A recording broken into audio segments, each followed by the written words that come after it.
Thank you, Dr. Durso. Good afternoon. This is a reading from Luke 19, verses 1 through 10. Jesus entered Jericho and was passing through. A man was there by the name of Zacchaeus. He was a chief tax collector and was wealthy. He wanted to see who Jesus was, but being a short man, he could not because of the crowd. So he ran ahead and climbed a sycamore fig tree to see him, since Jesus was coming that way. When Jesus reached the spot, he looked up and said, "Zacchaeus, come down immediately. I must stay at your house today." So he came down and welcomed him gladly. All the people saw this and began to mutter, "He has gone to be the guest of a sinner."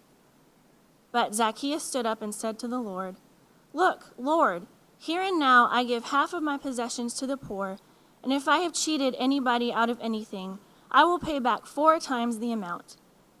Jesus said to him, "Today salvation has come to this house, because this man, too, is a son of Abraham. For the Son of Man came to seek and save what was lost." This is the word of the Lord. Thanks be to God. That awkward moment when everything falls apart. 5 p.m. on a balmy summer afternoon. Sparkly twinkles of light play across the walls in my bedroom as the light from the sunbeams come dancing through the window blinds on my window. The subtle smells of lemon and verbena waft gently from my teacup into the air as I turn yet another unforgettable page of Lauren Winner's Still Notes on a Mid-Faith Crisis. Suddenly, as if from nowhere, my thoughts begin to race. I'm graduating seminary in less than a year. I hope I can find a job. My parents are deciding this week if they have to sell the house to make it. The family conference is this Friday. I still need a car after mine ran out of oil at the beginning of the summer. I gotta get one in about 3 weeks before school starts. I don't have enough money yet. What am I gonna do? What is my family gonna do? The thoughts come slowly at first, but soon snowball into a mountain of worry and distress. My breathing becomes shallow, and I know what comes next if I don't pull myself together. Breathe in. Breathe out. Too late. The avalanche of worry is immune to the techniques I've learned over the years for dealing with anxiety. It's the most epic panic attack of my life, and if I don't get out of my room right now, I'm going to die. Good news for me, there's an urgent care clinic right next to my neighborhood. I get up, start the 1-mile walk to the clinic, and sit in the exam room waiting for Dr. Shea. Dr. Shea comes in to talk to me. Embarrassed by my tears and angry that I can't get a grip, I tell him what's going on. He leaves the room and comes back in a few minutes later carrying an oxygen tank. "Put this mask over your nose and mouth and breathe normally," he says. Yeah, okay, pal, thanks, I'll try that. What a moron. 10 minutes with the oxygen mask later, I'm sent on my way with a prescription for tranquilizers and a burning sense of shame at my lack of trust in God to take care of me. I walk back to my house, climb into my bed, and read my Bible until I fall asleep, cradling the promises of Christ in my arms. That awkward moment when everything falls apart. Desperation is the worst. That nagging feeling that there's no end to this trial. That sinking thought that hopelessness is our lot in life, that there's no good in the world. Desperation works because it's got us convinced that we're locked into the best we'll have, and that the best we'll ever have is a routine of striving for more. It's a day like any other day. Zach gets up and heads to the kitchen for some breakfast. He's got some leftover rosemary olive bread in the bread basket and some sun-dried tomato pesto that someone brought over as a host gift from last night's party. Breakfast. His front row seat at the Flavor Symphony makes him forget himself for a while, and he gets lost in the crunch of delicious bread and the creaminess of pine nuts, tomatoes, basil, and Parmesan cheese. Then he remembers. 10 minutes till time to leave. He downs the last toasty bite and then goes to brush his teeth and get ready for the day, stopping to make a quick note in his journal. Well, here we go again. It's another great day to be a corporate lawyer. Journal, I didn't want it to be like this. I was interested in the law because it fascinated me, but now look at me. That time I padded the account, I was just going to do it that one time, so I would have a good gift to give my dad for his birthday. He never thought I'd amount to much. I thought a nice gift would prove him wrong, but it seems like every day I prove him right. Just look at this place. I am so rich. I have so much stuff. My own washing pool, complete with sanctification station that I got on sale. Brand new stucco, and I bring home the best foods from the market every Sunday. Great life, right? Except it's just me. Don't tell anyone, journal, but sometimes it gets really lonely here. I know, it looks like I have friends. I even had a party last night, but they're not really my friends. Not any of them. Power has its price, I guess. They're all afraid of me. They're afraid I'll charge them double for services, and then I'll charge them for our fancy lunches. You don't think I know the horrible things they say about me behind my back? They're nice to my face, but I know deep down inside they hate me. Sometimes I wish I could start over. Well, gotta go. Zach leaves the house, making sure to lock the door behind him. He walks down the front steps of his glorious mansion to the garage where his prized Ferrari lives. He looks with pride and self-loathing at the leather interior and the real wood finish. A few minutes later, he speeds down the driveway and off to work. He arrives at his building, and makes his way to the office, offering the obligatory greetings to coworkers and clients with a self-assured, slightly smug smile plastered onto his face. No one knows that inside he's writhing in pain. By lunchtime, Zach can't take it anymore. He doesn't realize his irritability has a deeper root than being cooped up in the office all day. Gotta love paperwork day. He decides to go out for lunch. Maybe his friend Alon will give him a discount. He'll order the Jerusalem sandwich. Tomatoes, boiled eggs, and fresh mozzarella on olive and black pepper bread. It's perfect.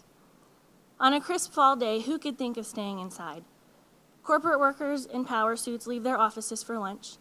College students enjoy a break from class at Java Fusion, the new coffee house / bubble tea joint downtown. H&M and IKEA bustle with shoppers as usual. It's another typical afternoon. Suddenly, a commotion outside. Is that a parade? No. It's just a bunch of people walking down the street.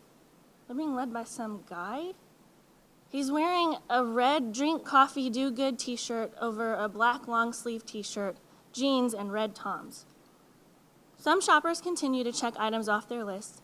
Others step outside to ask what's going on. Still others recognize exactly what's going on and happily join the ranks of people waiting to hear what this guy has to say. The whole affair seems out of place, even for this busy downtown hotspot, but not as out of place as the wee little man running down the street and bumping into everyone. At the clackety-clack of fancy shoes hitting the pavement, people turn to see a short man clad in Armani from head to toe sprinting in their direction. He's wearing a black suit, a thin black tie, newly shined black shoes, and a red silk pocket square. The crowd quickly parts and watches, quizzically, anxious to see what exactly is going on. Zach, what are you doing? A much taller man, dressed identically to the other one, yells from the front of Zach's office building. Leave me alone, Justin, I have to see him. Zach runs until his little legs can't carry him anymore. Running in Italian leather is harder than it looks. He stops in front of an old Astro minivan from 1995. It used to be maroon, but the paint is chipping in places and the rest of the van is just covered with dirt. On each rusted wheel is a donut instead of a tire. Someone has even written "Wash me" into the dust on the back window. A woman is driving with 3 little kids in the back seat. The entire image is revolting to Zach. Ugh, disgusting. I have to see him. In a moment of utter desperation and sheer lunacy, Zach climbs up to the top of the minivan. His suit is now covered in dust and paint chips, and everyone is looking at him. Finally. He sighs heavily, embarrassed by the strong likelihood that his new client just saw him barrel down the street and climb a car, and hopeful that today Zach will see him. No, hopeful against all hope that he will see Zach. that awkward moment when everything falls apart. After a few minutes that feel like hours, Jesus stops in front of the minivan. Without missing a beat, he looks up and says, "Zach, man, get down off the minivan. You're scaring the kids. Plus, I'm crashing at your house today, bro." Zach jumps off the minivan, awkwardly dodging the looks he's getting from the van's owner and her children. "Awesome! Come on, Jesus. My car's this way." Zach fist pumps the air a la the Breakfast Club and leads Jesus in the direction of Zach's office building. The crowd is not happy. I stood in line all day to hear what Jesus had to say. He's about to go to lunch with the worst person ever. Whatever, Jesus, I'm out of here. Some leave. The rest of the angry mob follow behind Jesus and Zach, waiting to see Jesus school this guy. "Nice car, bro," Jesus says. Zach, sensing the tension and the less than happy thoughts from the crowd, decides to turn yet another car into a platform. He stands on the roof of a 1999 Honda Civic that's parked in his office garage and addresses Jesus and the crowd. "Jesus, I've always wanted to start over. Maybe today's the day you can help me turn my life around. Tell you what, even today, I'll go straight back to the office and calculate up how much I owe everybody. Any amount I've overcharged anyone for services, I'll pay back 4 times that much. Oh, and I want to give away half of everything I have to the poor." True story. In the director's cut of this scene, the camera lingers on Jesus' face. Earlier today, he healed a blind guy. He's had more pastoral conversations than he can count on both hands and feet, and now this rich guy wants to turn his life around and be consumed by something other than money. Jesus' eyes twinkle as he watches the love of God and the hope of Christ pulse through Zacchaeus' heart. "Yes," he thinks to himself, "yes, Zach, you finally get it. I can give you so much more hope and peace than you could ever find in your fancy mansion. You won't find the meaning you've been looking for in piles of gold or in trampling on people. You'll find it here with me, and now you know it, and you get it, and you're ready for it." I live for moments like these, Jesus smiles to himself. Those moments when you can see the change on the outside reflected, on the inside reflected on the outside, in their eyes, in their smiles, in their words. I love my job. Zach looks over at smiling Jesus. The two lock eyes, and then Zach smiles too. From behind the camera lens, the director smiles to herself. She knows she's hit cinematic gold with this scene alone, not to mention the whole movie. She smiles because she knows that here, at the intersection of ancient text and present day, Zacchaeus isn't just a wee little man who climbed a tree for the Lord he wanted to see.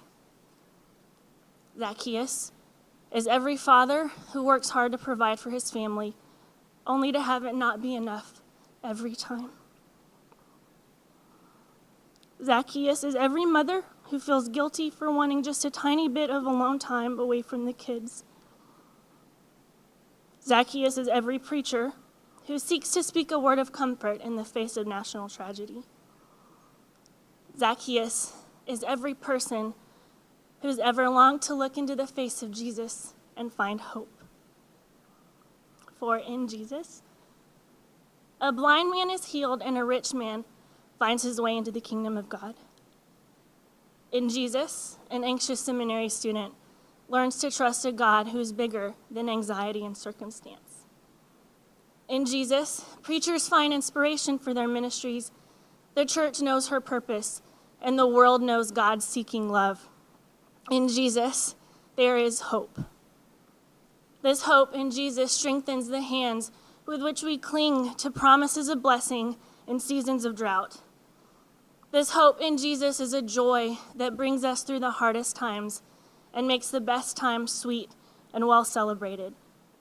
This hope in Jesus is a story of love that began ages ago, has continued through Christian history, and will continue on through us and the legacies that we leave. Friends, we are sustained by a hope in Jesus that defies anything we could ever find to fill us on our own. Let's remember this with joy and gratitude.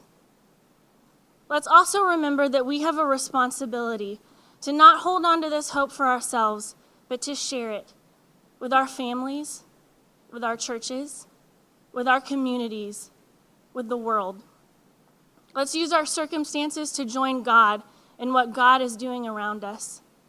Let's use our lives to write stories of hope so that those around us will notice that we're different and they'll ask us, why? Let's use our stories to give hope a voice.